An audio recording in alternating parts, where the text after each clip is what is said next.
Hello, everyone. Hello, hello, hello.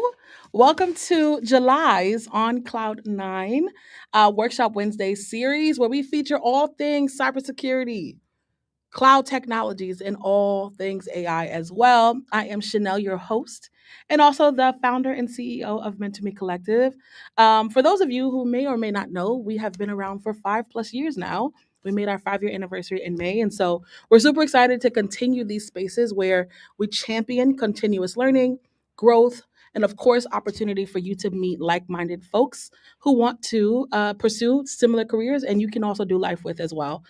So super excited to see you all join us. Baby, tell Lottie Dottie and everybody that we are live. We are live. Let us know in the chat where you all are tuning in from. I saw some comments earlier pull through, so good to see you all. Yes, Ikechi, all of you all. Ting, good to see you all. Alessandro, yes. I'm seeing that we have our scholars pulling up from our Google Cloud Launchpad program. So super excited to see you all. Go ahead and let them know in the chat and also in the Slack that we are live. Let the other scholars know to pull up and tell a friend to tell a friend. So, as you all know, we have a special guest today, super special guest, Juwon. He is honestly, he's pretty amazing. I think he's like the trifecta. Not only is he an engineer, not only is he in product, but he also has an amazing initiative outside of the work that he does with podcasting and highlighting other individuals who are doing incredible things.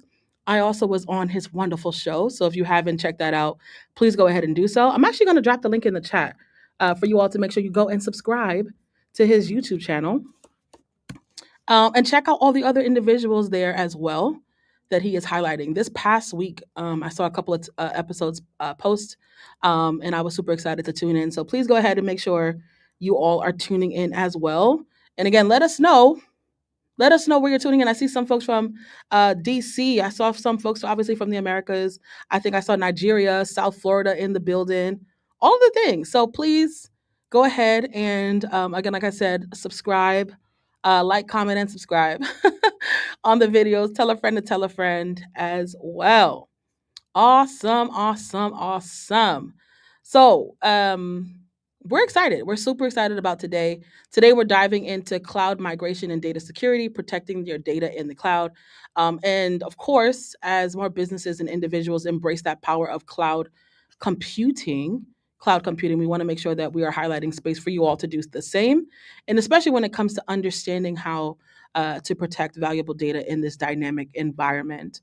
Obviously, migrating to the cloud offers immense benefits, but it also introduces new security considerations. So, in this session, Joanna is going to dive into all things, like I said, cloud computing and all the things.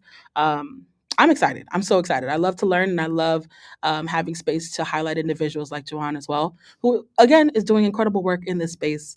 and of course, helping us with pushing the mission forward. So now let me go ahead and introduce our exceptional speaker, Juwon. Juwon is a highly respected security expert, cloud expert, and like I said, engineer and architect.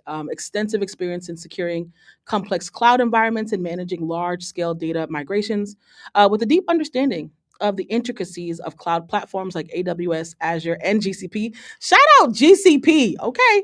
Um, Jawan specializes in building resilient security postures that protects sensitive information as well. And so he is super passionate about demystifying cloud security, ensuring that organizations can confidently leverage the cloud's full potential without compromising on data protection. So if I can see some fire emojis in the chat, if you are excited for us to begin.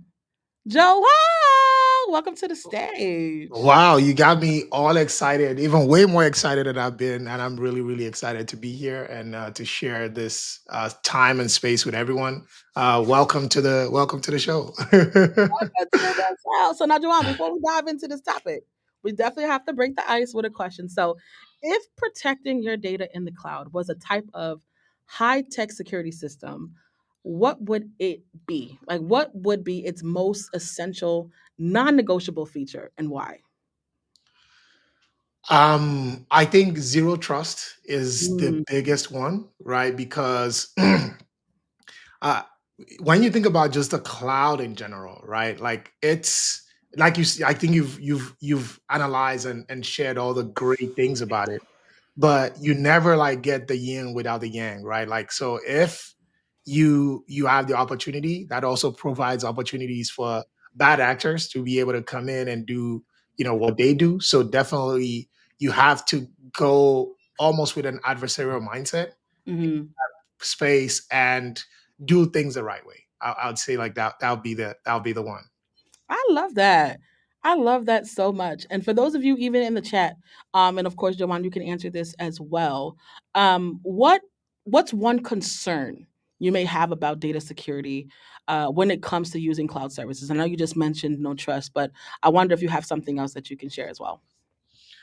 Yeah, I think zero trust, trust no one for sure, for sure. Um, I think that it's just like AI is, the buzzword that everybody's excited about, but also afraid of, right? I think cloud technology is something that is inevitable, right? So we can't do without it. And I think that's even what makes today's topic more important. Mm, Even companies that stay, within their on-prem systems, they're not running it like your traditional on-prem systems anymore, right? They're mm, bringing that cloud native, cloud thinking, shared. I had a really great discussion with a SRE last year at a conference, and he was telling me, the way they built, their own on-prem systems at Twitter. I mean, they did some really, really exciting work, leveraging a lot of those containerization, like all the good stuff that we love about the cloud, right? mm, In their own local um, on-prem system. So I don't think that it's something that we can go away from, right? It's just we have mm. to figure out a way to be smart about it.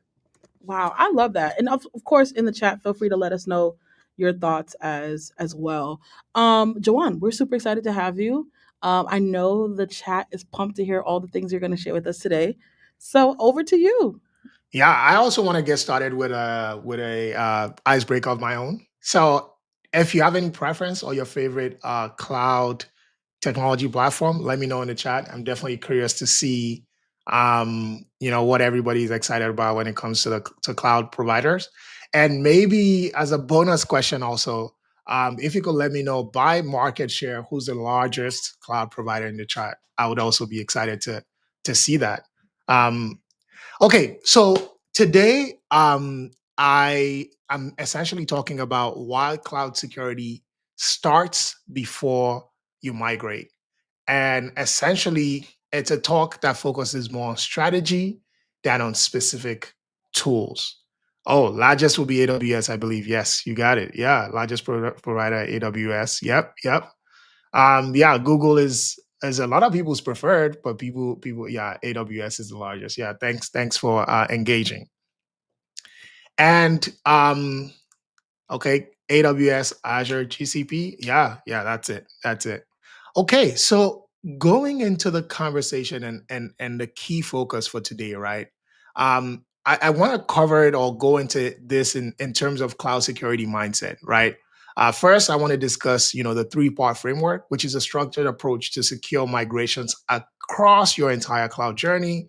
Cloud security paradigm shift, understanding what fundamentally changes when security moves to the cloud, and your risk reduction strategy. Because again, I think, it's just like being on the internet, right? Like people say whatever you put on the internet stays forever. And going in the cloud, it means that those are no longer your systems anymore. In the most cases, it means that you're sharing that responsibility with someone else.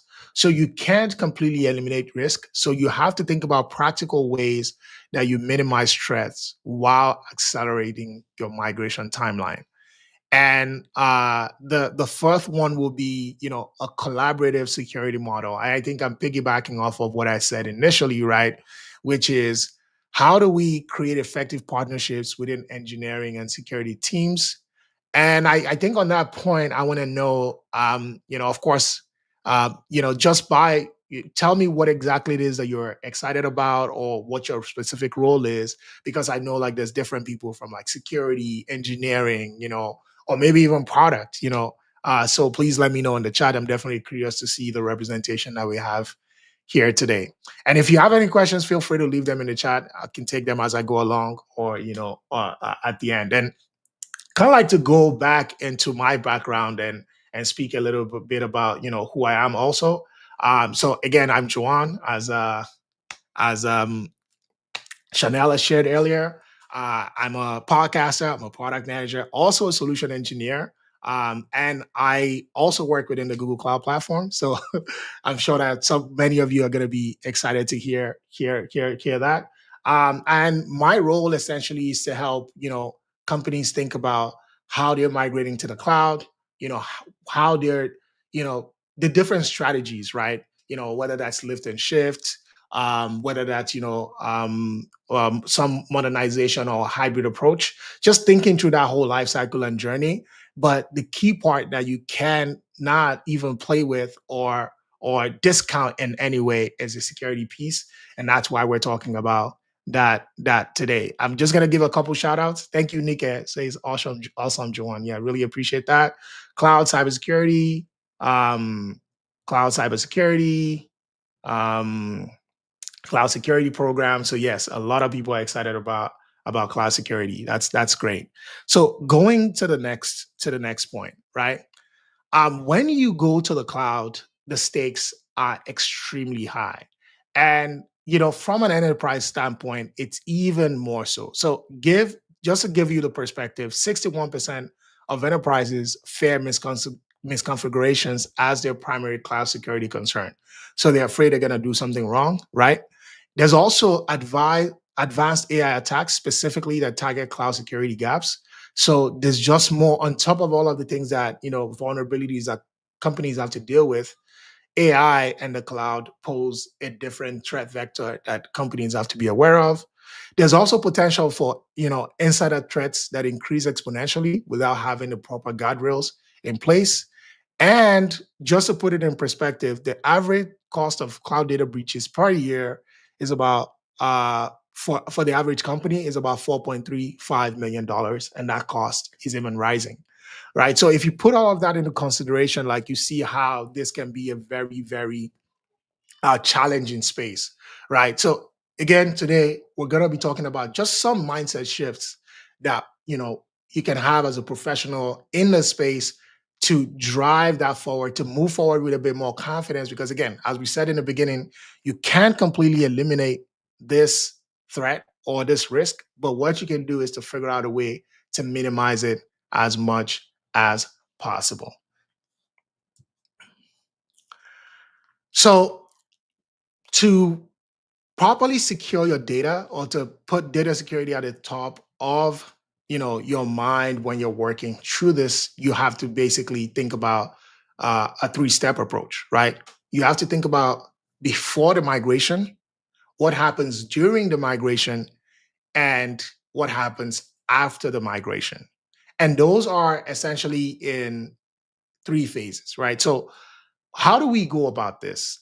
There's a couple different things that we can do. I think the first one, and one of the most important ones, is data classification.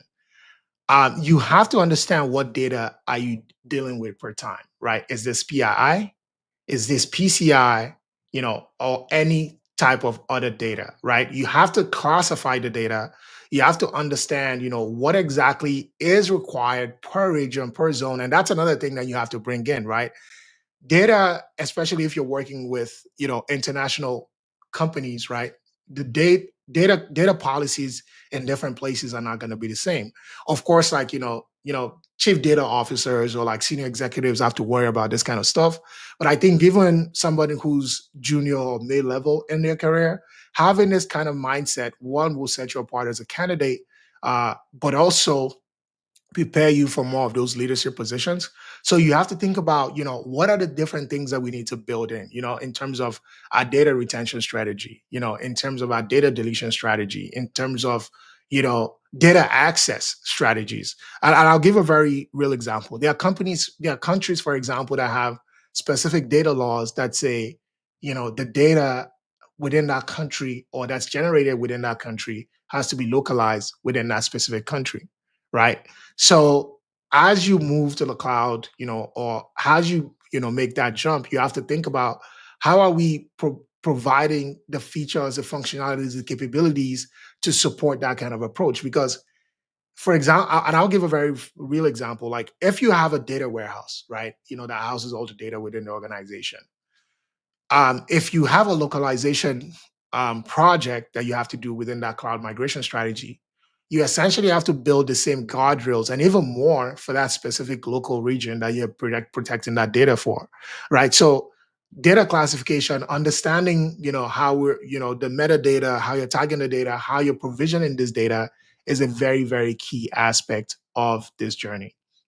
And then also like setting very clear threat models. I think that is very, very key, right? It's like, what are the different threats that we're dealing with? How do we, you know, classify or um, essentially create a plan, a mitigation plan for each of those different kind of threats, right? And what is our response strategy if those threats, come into play? How are we responding to that? And I think that's very key. You have to understand everything from the beginning to the end to know exactly when things happen. The thing about security that's interesting is that it's one of those things where what people say about you have to stay ready, uh, so you don't have to get ready, is so key. So creating those threat models are very, very key. And threat essentially is like looking at, what's coming externally. But even internally, you have to create security guardrails. Like, who has access to the data? Who can access the data? Who can, you know, who is what kind of access do they even have, right? Is it read only? Can they write to the data? You know, and setting all those different policies and guardrails put you in a position to be able to protect that data during this transition phase, right?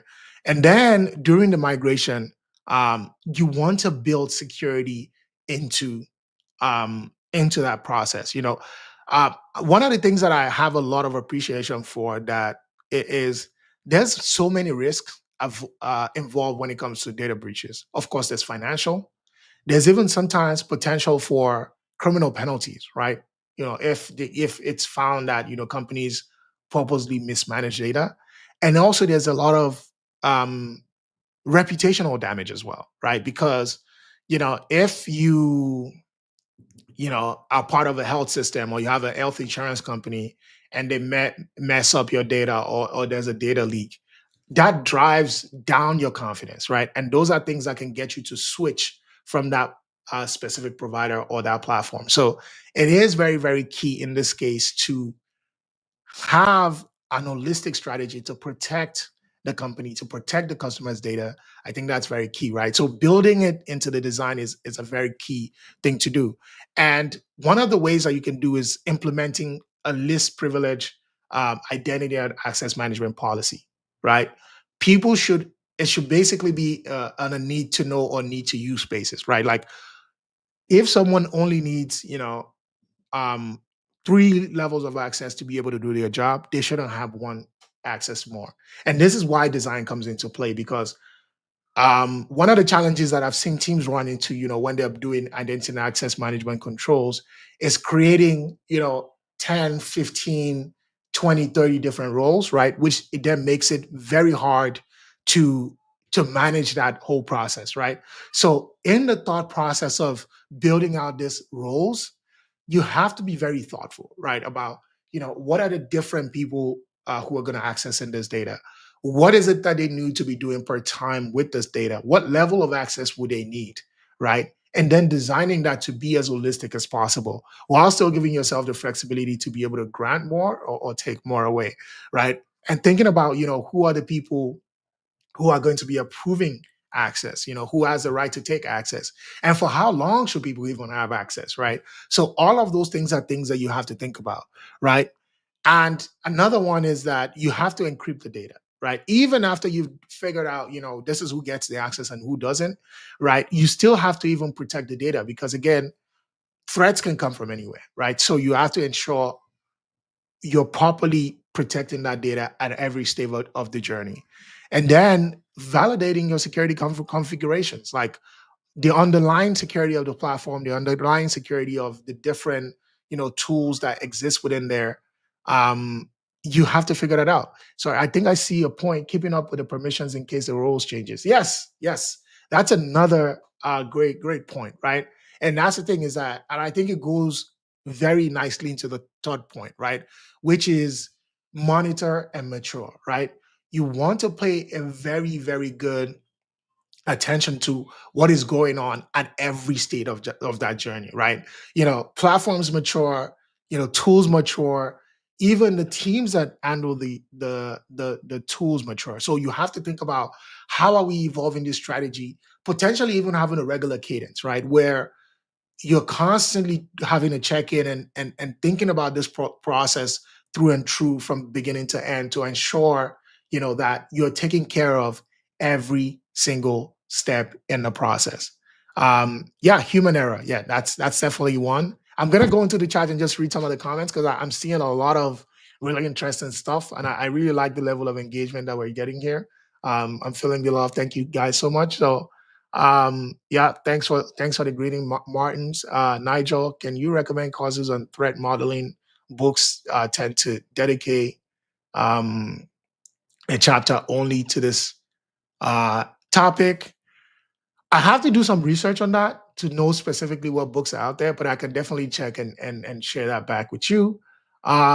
EU has a comprehensive GDPR uh, protection law which impacts EU residents and out of EU. Absolutely, and yeah, that's a great point to what I was talking about, specific localization um, policies, right? And that's something that you have to pay a lot of attention to, especially when you're in an international company, because you not only do you have to focus and implement the laws where you are, the regulations, but you also have to focus on regulation, elsewhere, and that's a very key thing.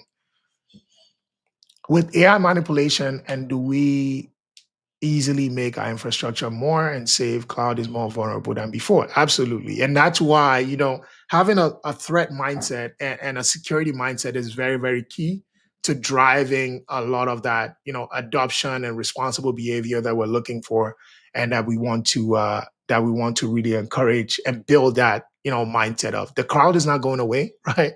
That's again the future.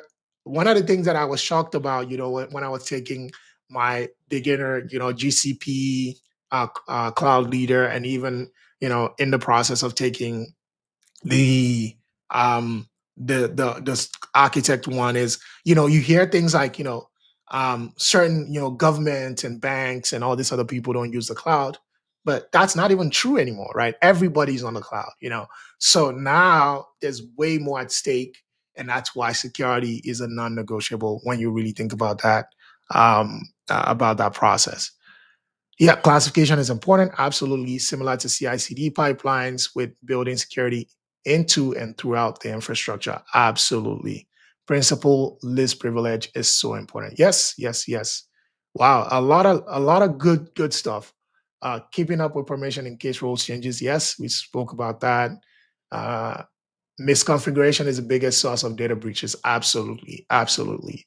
And that's why, like, I think education is the biggest part of this whole piece. Like, how what we need to constantly be having conversation. I think threats are always evolving, so we also have to evolve our strategy to meet up with those threats. So I'm gonna go back to the presentation, but again, feel free to keep chiming in the chats. I really love an engaged audience. I love that you guys are showing me a lot of love, and then we'll go to the next one.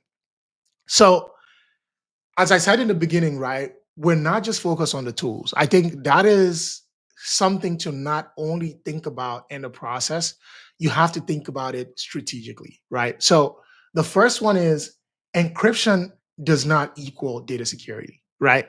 I think that's a lot of things that people get wrong because there's so many layers to how you secure data, right? Because if you only focus on encryption, but you're not having the right levels of control, you're not classifying your data properly, you still are likely to fall into certain threats and make a lot of mistakes, right? That have created a lot of vulnerability that can be easily exploited.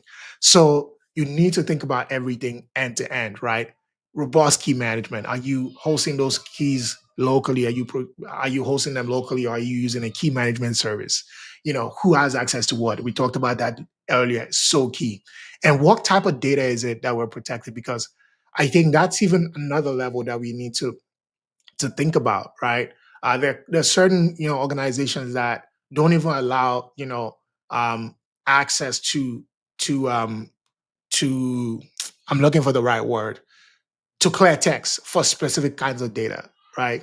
And that's the thing, is that if you properly classify your data, you can provide the right level of security that those sensitive data elements require, right? So that's why data classification is so key.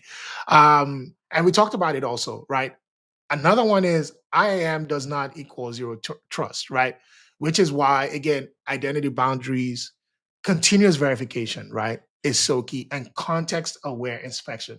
That last piece is actually very key, right? Who's accessing what? Where are they accessing it from? At what time? What are those intelligent, things that we can put in place that's enabling us to detect threats before they even occur, right? Sometimes, prevention is always the better form of solving threats rather than, having to do it backwards, because it's just very costly. Um, and then firewalls are not network security, right? Um, you need comprehensive VPC design, egress control, and TLS enforcement, right? Again, one of the things that I've seen happen is, of course, security is a very challenging thing because you have to balance multiple things, right? If you have too much security, then you're going to struggle with access, right? If you, sometimes you also inhibit performance, right? And sometimes, you see teams are, um, you want more connection, you want more direct connection, you want better performance. And that's why you have to kind of like put those guardrails in place to ensure, yes, we want to enable those business goals, but also we want to protect the data, right? Because ultimately, whenever you have a breach, even many of those, business as usual things that we want to do, we're not going to be able to implement. So that's definitely something that's very key that we want to pay a lot of attention to. And login, right, is not equal to monitoring. I think this one is pretty straightforward, right? You're not actively monitoring if you're not working on it, right? So are you actively reviewing the data, or is the data just sitting there, right? Do you have intelligent alerting, right? It doesn't matter if you have a breach 12 hours ago, if you only just find it out now, and do you even have some kind of automation in place to detect and respond to some of those threats, right? Proactively. I think that those are things to think about, in terms of building this out. I know we got a couple more slides left. Um, Definitely want to open it up to a lot of interaction later. I know that Chanel might want to come in and say some things, but after these 3 slides, maybe you come in and then we have that conversation. But we're saving the best for last. So I want to give a real world example, right? There was a company that lost a lot of data that because they misconfigured a GCP bucket that exposed a 1 terabyte of customer PII to public internet. I think there was another major one that happened recently, this one with the government. So, and in dissecting that, the one specifically for this company, there's where the root cause is, right? There were no organization policies preventing public buckets.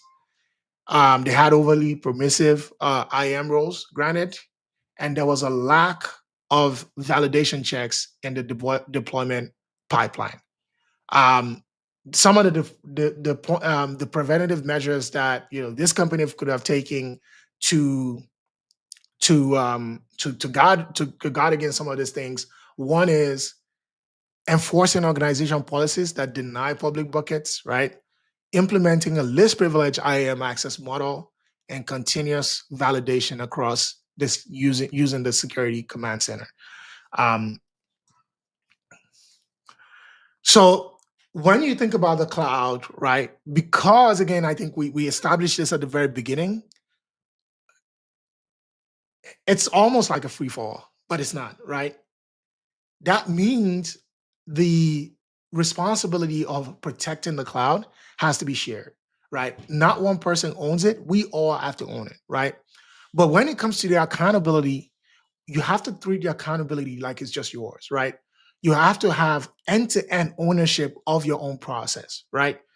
Don't give that to anybody else, right? That has to be your own process, right? Treat the challenges that come within your own space, whether you're an engineer, a security professional, as if nobody else has jurisdiction over it. Some of the biggest things that happen with security a lot of times is somebody's gonna think, oh, they got that, or maybe we got that or something like that. No, that's not the right approach. The right approach is, this is the space, and calling out even something that doesn't lie within your own specific remit, still floating it up to the team or bubbling it up to the team to say, hey, I'm noticing this trend, is that the way we want to do this or not?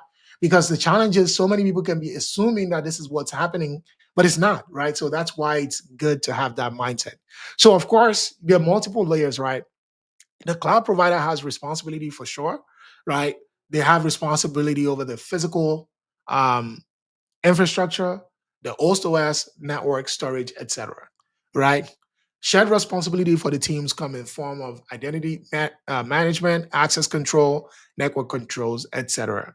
Right? Your responsibility, especially if you're a data owner, is data classification, IAM configurations, and if you're an engineer, application security, right? And there's also joint responsibility. Engineers and security teams have to collaborate on the security design, have a lot of conversation. The biggest thing when it comes to security, a lot of times, is conversation, like thinking through the problem end to end. Because again, the tools, we're moving into an era where everybody understands the importance of cybersecurity. There's companies coming out with new tools to protect every single day. But if you don't even have the conversation around, what needs to be protected and how you want to do that protecting, you might have a tool mismatch. You might even not be optimizing for the biggest threats that exist within whatever space you're in. So having that collaboration and communication between teams is one of the most effective strategies. Protecting data in the cloud, protecting data in migration, and just protecting data, period, right? That is something that you want to pay a lot of attention to. And I do want to leave you with some thoughts about what you can start next Monday, right? So this is not something long term, right? In your projects, at your company today, if you go there on Monday, or I was saying Monday, but even Thursday, tomorrow, right? Think through your and audit your IAM permissions, right? Identify and remediate over permission roles across your cloud organization. Implement data labeling, right? Begin classifying data by sensitivity and enforce access controls accordingly, right? And then you also want to enable organization policies. configure essential guardrails such as denying public buckets, requiring encryption, etc. And then schedule security pairing. So arrange collaborative sessions between security engineers and migration teams. Your teams have to be talking to each other. I've also listed some resources here. And again, shout out to all the Google Cloud fans in the house. So we do have that Google Cloud /security. There's also NIST.gov cyber framework. And then also CrowdStrike.com /cloud security. I think those are some good resources to just think through some of these challenges. So that's the end of my, I want to say, mental me collective talk. Over to you, Chanel. Awesome. Let's drop some more fire emojis in the chat. If you enjoyed today's session, I learned so much. And also, we had a couple of conversations about security at my job. So just thinking about how I can leverage some of this for the large scheme of work we're doing here too. All right. So for those of you who have not done so, you can go ahead and drop your questions in the chat. I am starring the questions that I see, and we're going to go ahead and jump directly into Q&A. We're starting to see some fire emojis. Yes, Juwon hit us with such incredible heat today. So we're super excited. Super excited. Let's go ahead and begin Q&A. So Nindy had a question. For which member of the data team decides the privileges slash access other members will have on data? So she's also a part of our Google Cloud Data Analytics track. Mm. So for this, a lot of times is a very collaborative approach, right? At least that's what I've seen in my experience. Um, because sometimes data will ebb and flow across multiple teams, right? It even depends on what data, right? Like, is this raw data from the data source, or is this some data that has been transformed and now multiple teams own it, right? Mm, So I think that's where that shared responsibility comes in, right? Of course, a lot of the time is going to be with the leaders to determine, who should be able to access or do that, do it, and it's also across multiple levels, right? You're going to have an organization sometimes set, this is what we want people to be able to do with it, with the data, this is what we don't want. Sometimes it's like, the government or regulatory body saying, GDPR, we don't want, our data, people to be able to sell our data, customers data, right? We don't want this and that. So a lot of that determination sits with those different teams. But a lot of times you would have like data offices in huge organization that bring together all of these different policies and then set what can or cannot be done with the data, because they're listening to 100 different channels, whether that's regulators, et cetera, to say this is who can access what, this is what shouldn't be accessed, and this is what shouldn't be done. You might have people saying you can only look at data, at the court level, right? You shouldn't be going and looking at individual customer data unless maybe you're doing some kind of like unit tests or things like that. So ultimately, I think it's always a very collaborative approach. There's a lot of intake that goes into that conversation, right? It's not just one person. And that's where that collaboration mindset always comes in and helps in these situations. awesome. I hope that answered your question. All right. From JFlag, also in our cloud engineering program, what challenges have you seen trying to implement zero trust in hybrid environments like servers on prem, reaching out to S3 or GCP buckets? Good question. I think it's definitely very challenging, especially one because some of those frameworks are not even the same, right? Mm, But I think one of the best ways to solve for some of the challenges that I've seen is having thoughtful design, as I mentioned earlier, right? mm, Like, so the good thing is oftentimes like teams that are migrating from on-prem, for example, to GCP already have at least some level of security in that space. The goal then would be, as you're moving into this new environment, are you provisioning the right way? Are you providing access the right way? And are you encrypting that data end to end? Because some other times, to your point, a lot of the challenges is happening in that transfer process. So I think design and thoughtful thinking is kind of like how you solve for that, to still bring that same view end to end, to ensure that you know you're not overly providing access just because there's newness, you know. And I think that that's kind of like where the security mindset comes in. I think it's a great thing that you're spotting that. So it's definitely very useful to think about who's accessing what, who's part of this deployment, and keeping it as tight as possible, providing only access. I think it's the same thought process for any IAM process, is that providing as little access as possible to mitigate against whatever threat, you know, might be uh, potential that might potentially happen in that journey. Mm, awesome, Jay Flack. I hope that answered your question. Okay, Kritika. I currently work in healthcare, and my coworkers are very resistant to learning about ways to make systems secure. What can be done to educate them to follow guidelines, and I guess to make systems more secure? Mm. I think it will be very helpful to kind of like share maybe a bit more context, but just from what you've said, I can try to maybe give a thought process. I think this is still where like architects and system owners will earn their money, right? Because a lot of the times, if you leave things to like individual team members, right? I think you're leaving a lot of challenges on the table. And that's not to say, because again, I don't want to almost cut against myself, right? To then say, you know, to not bring that shared responsibility, right? But I think the first process or the first line has to be, how are we designing security into our systems, right? Are we ensuring? So it could be simple things like, you know, after collecting, you know, maybe iPads, you know, don't sit idle for more than 20 minutes before they lock, right? So somebody can just pick it up and go look at information, right? You know, are we, you know, doing facial recognition or some similar technology to ensure somebody needs that level of access to get into that system? I imagine that that's what it is.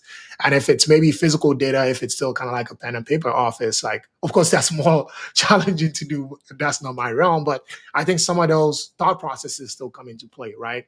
But I think, you know, system designers have to make it harder for uh, sensitive data, especially, to be exposed, right? I think EPA is even more challenging, you know, than most other types of like data classes. So definitely not something that, you know, should be there. But to the education piece, um, I think if people understand what's really at stake, I think that can really help, right? And also figure out things that motivate people, because, you know, if you say, you know, this person's data might, you know, um get exposed, I might not care, but are we putting the right incentives in place to incentivize the right behaviors, right? And I think that's something that could be done within the education process. So maybe something beyond what you can do specifically, but maybe a way that you can help your organization think about encouraging those types of behavior. Mm, awesome. Kritika, I hope that answered your question. All right, we have another question from Mr. Griffin.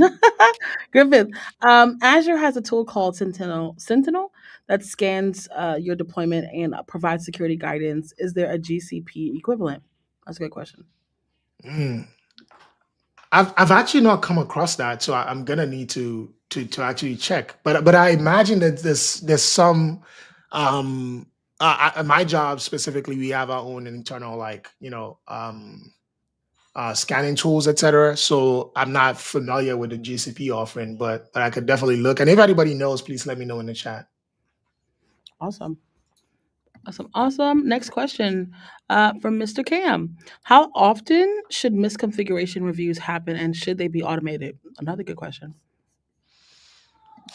I think the second part of that question is challenging, right? Because I'm not sure there are tools out there that are very, you know, adept to catching some of those mixed configurations. Because if you think about, like, if you go down to the basics of configuration, like, different companies will have different needs and will configure based on those needs, Mm, right? So it's very hard to automate a process. Maybe AI will make that easier, right?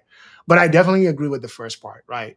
I think um, it starts with, I think this should happen pretty frequently, because as somebody said rightly in the chat, goals will change per time, right? So you always have to think about those challenges every time. And I think it's always great to kind of like have a North Star, some kind of like documentation that helps you think this is where we want to be. And to go back and look at some of your processes and say, how close are we to that? Because that will kind of like help you then figure out, you know, where areas you still have gaps, and and how well you can close them. So I definitely think this should happen very often. Should they be automated? Yes, they should be. Are they? I'm not sure they can be right now. That's also really good. Awesome. I hope that answered your question. All right, we have another question. Jawan, from Mason Joel. Jawan, in your experience, do you have any strategies on how to propose protecting data in the cloud, given the strong resistance, mostly in African context, by traditional data storage mechanisms?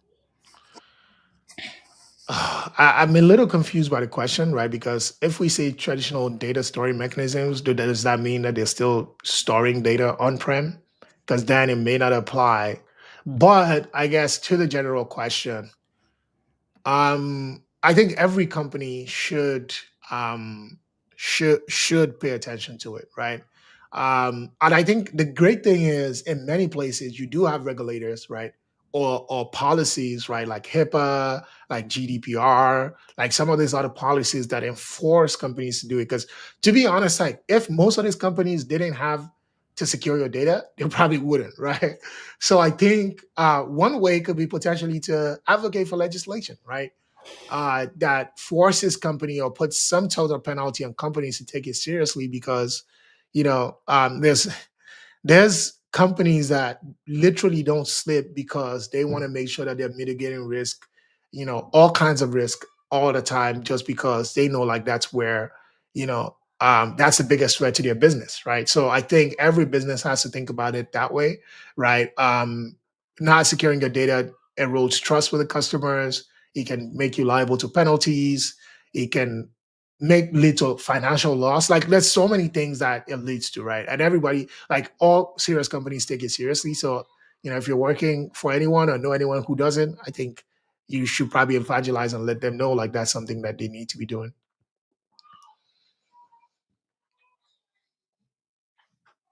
Oh, you're muted. Awesome. Thank you. I hope that answered your question. We have another question from the cloud engineer, LaCompass. I hope I said that right. Hello, Joanne. Are zero trust architectures becoming standard in cloud security strategies? And what are some emerging trends in cloud security that we should be aware of in 2025 and beyond? Yeah, I think zero trust is definitely the biggest thing, or not the biggest thing, but I think it's becoming pretty standard, right?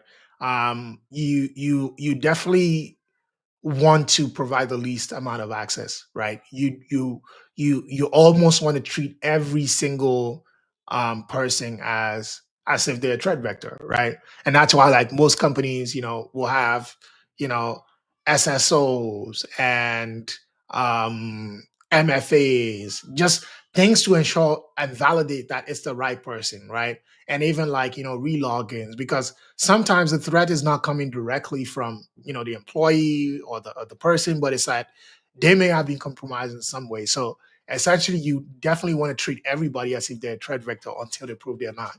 I made it it was funny, like an international money transfer recently, and because it was over a certain amount, they started to ask me all these weird questions, right? In fact, they put it at one point, it basically almost became like a threat where it's like, stop, think about it. Right? And that's the thing. It's like companies who really care about security will go through lens. Of course, because I work in security, I was actually fascinated. The average customer might be irritated, but they'll rather irritate someone than lead to loss, because recovery is very challenging. So I think you're going to see more and more of that, especially like in specific industry like healthcare, finance, etc., where the risk of loss is even way greater than maybe some other ones. And some of the things that, to your second part about threat trends is, like you said, zero trust and identity for security. You're also seeing AI for defense and offense. You're also seeing, you know, in terms of like the negative side, you're seeing like more nation state actors, right, within the space, right?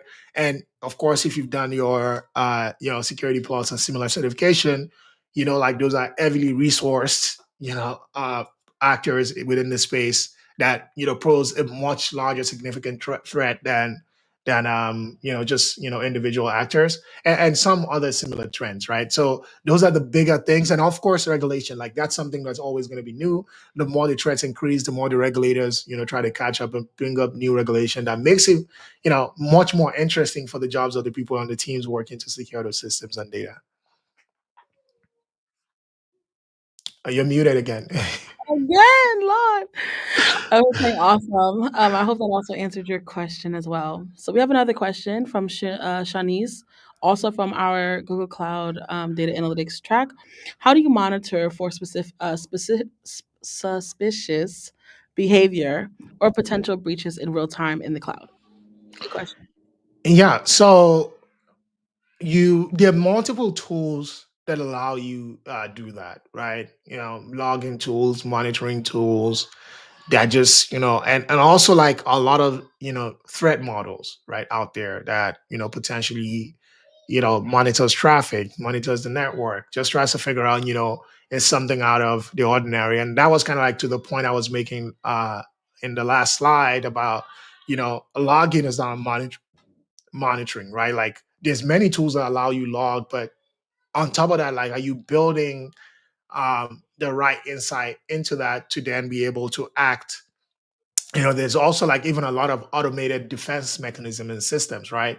That potentially could maybe blacklist an IP or shut down certain parts of the network to ensure that that traffic is being it's been. So there's multiple strategies and things to kind of like and tools to monitor those behaviors and catch those breaches. But again, ultimately it's like, I think it goes back to the first thing. It's the design, it's the implementation, and then it's the monitoring. Like, have we put the right things in place to catch these threats? Are we looking at it? Because again, think about it this way: like the person who wants to arm the company is very motivated, and once they know like all the things that you've blocked, they're gonna come back with a new set of things that they're trying to try.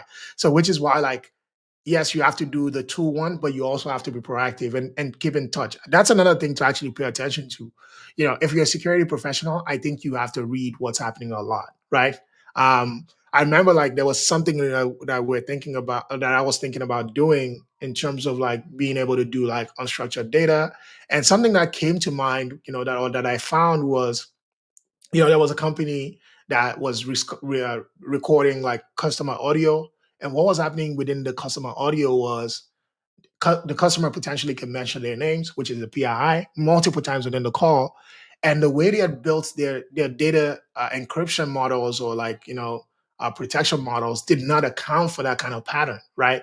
So they had a breach. There was data loss, and now you have all this data out in the open because they essentially weren't prepared to store this kind of and protect this kind of data right now. So that's another thing, is that you not only do you have to know what's going on, but you have to also keep abreast of new information so that you can always think about your risk models and the risk vectors that are out there, and constantly rise to meet those challenges. That was such a good answer.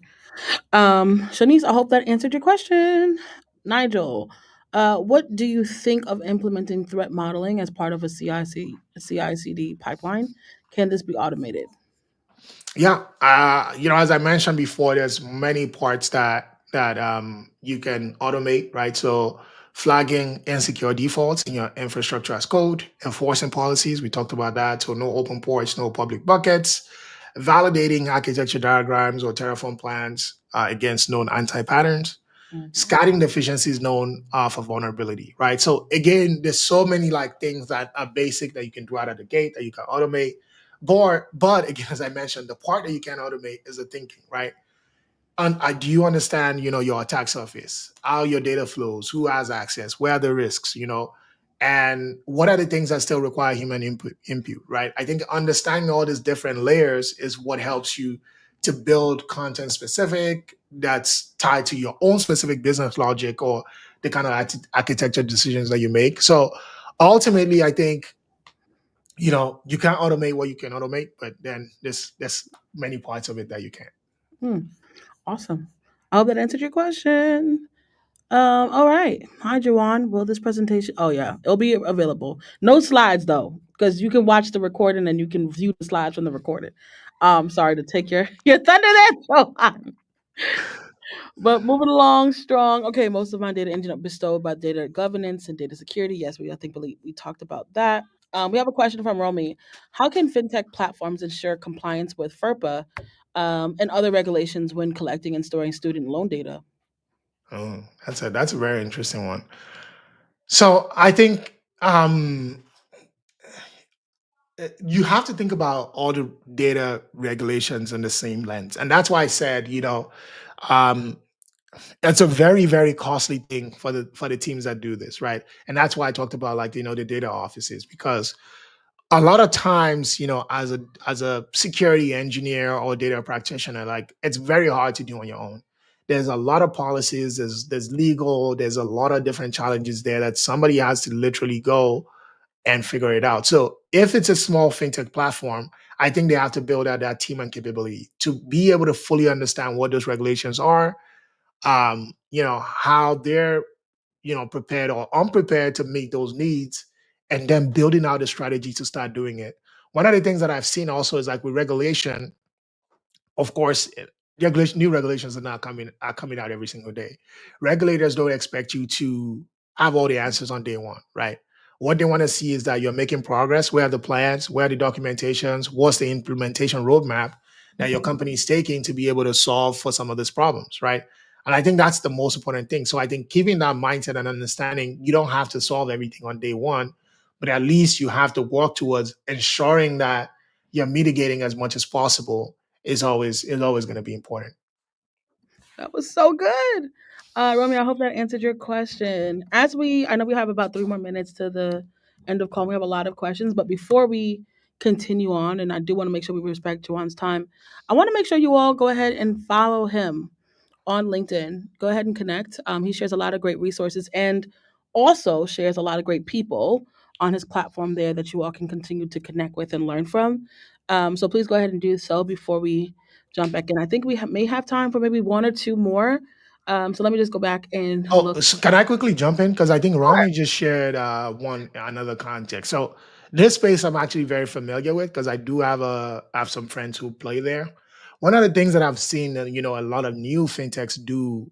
I'm not sure if you're a founder or you're on a team, but potentially one of the ways that they at least get around some regulation is partnering up with big banks, right? There's kind of like this bankers bank model that's out there.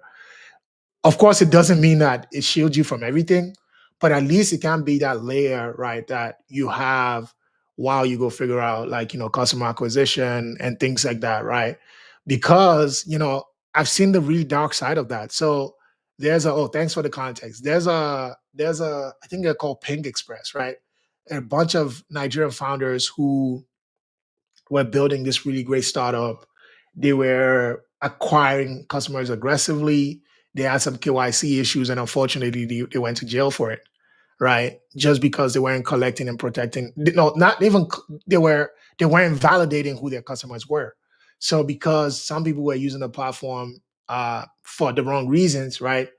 They would have been protected if they were maybe collecting that data and being able to share it, not doing that, right? So the liability is a lot. And that's why I talk about, like, the risks, when it comes to protecting data, storing data effectively and doing that.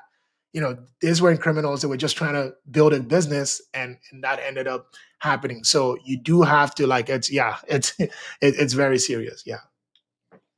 Wow, that was wow. I did not expect Heavy. that. I'm Yeah, sorry. I'm sorry I it laid is. that on you That guys, was but that's how securing data. That's how important it is. wow. I hope we are taking that very seriously as well, and making sure that we can, if you all are in spaces where you can advocate for protection and security, let's make sure that we're doing that as well. Question from Kimberly, switching it up a little bit more so now about career questions. What is one of the biggest lessons learned in your cloud data security career?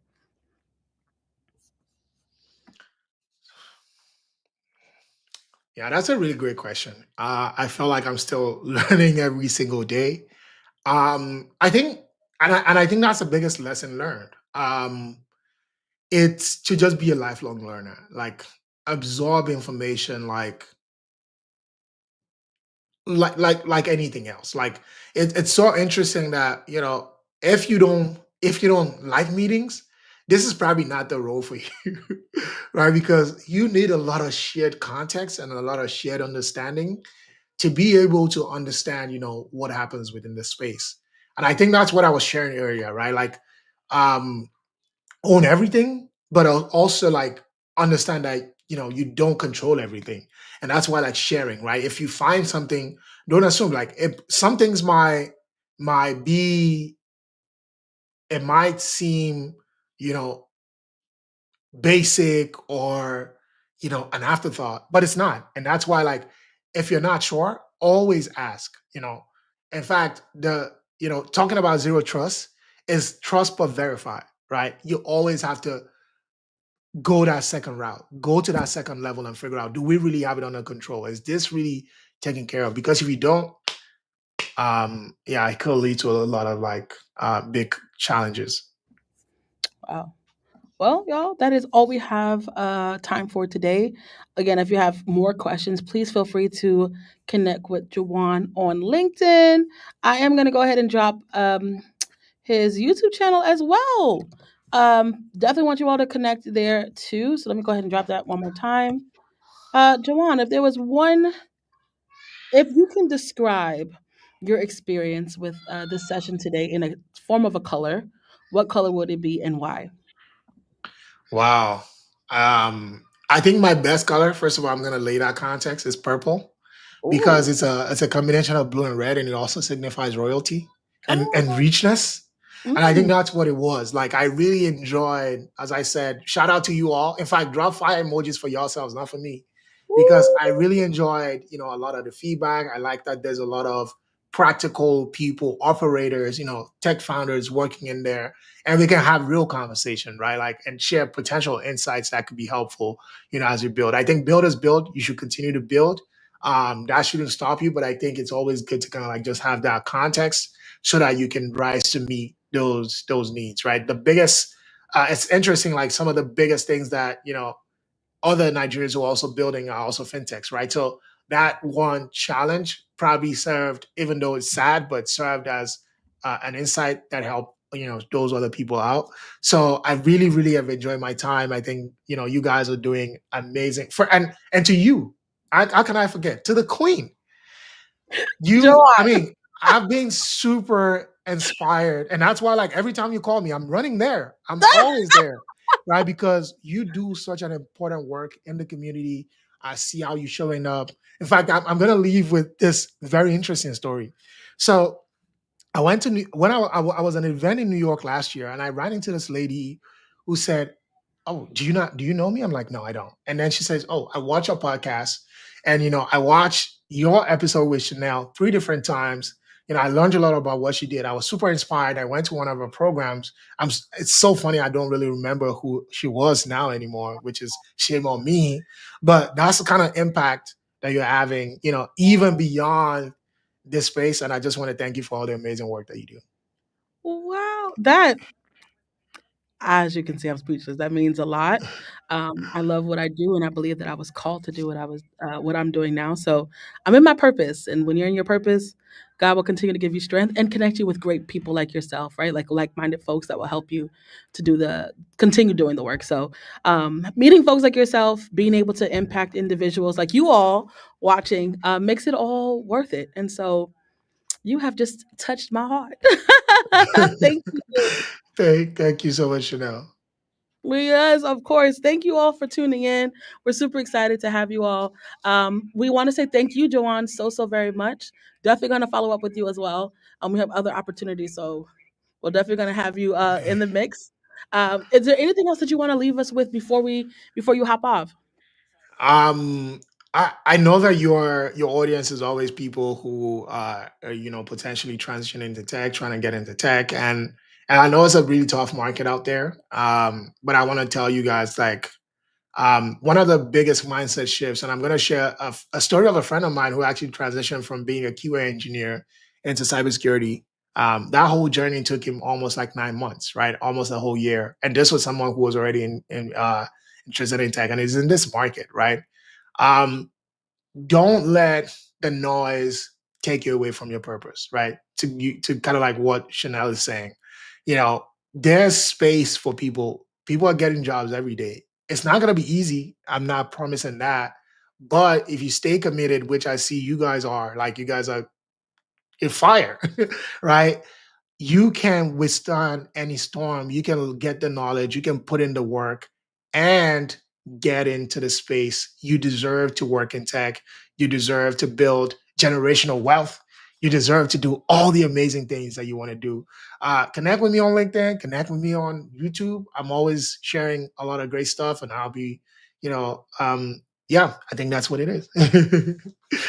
Awesome. Thank you so much, Juwon. We wish you a wonderful evening and looking forward to seeing you on another MMC stage. Absolutely. Absolutely. Thank you so much. Absolutely. So y'all heard it here first. Yes, we are continuing to do great work, and I think in general we're so grateful to have individuals like Jawan being a part of this mission of making sure that we're creating space and leveling the playing field for all folks to win, to create generational wealth, to have spaces where you can continuously learn, but ultimately to let you know that all things are possible. All things are possible. So we want to encourage you all to meet us back here next week, same time, same place. It might be a different host though. We're so excited to have you. Like I said, again, tuning in with us.